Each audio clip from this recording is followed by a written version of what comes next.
Videli smo da u Francuskoj ligi prvo kolo Marseille su odigrali 2-2, Paris Saint-Germain izgubio kući, tako da baš su me iznenadili. Znam da je dobra ekipa, ali Dijon su sad ušli u ligu i ja sam mislio da će da budu baš motivisani. Nisam gledao utakmicu, sigurno se potrefilo tako, ali mene su iznenadili.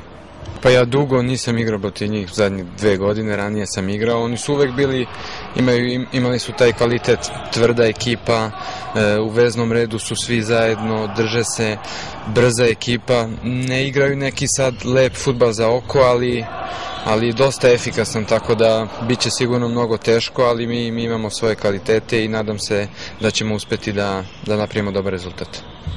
Pa kako da ne, naravno kad dobiješ 7-0 kući, pogotovo kako smo mi igrali, ja mislim da nam je to vratilo samopouzdanje, ali trebalo nam je posle one prve utakmice protiv Ventspilsa. Nadam se samo da ćemo da nastavimo da radimo tako ozbiljno svaki dan na treningu, da bi nastavili da igramo tako na svakoj utakmici i naravno da pobeđujemo i nadam se da će taj slučaj da bude u nedelju protiv Zlatibora Subotice. Pa jeste, a i sa druge strane mnogo je bitno da dobro počneš prvenstvo.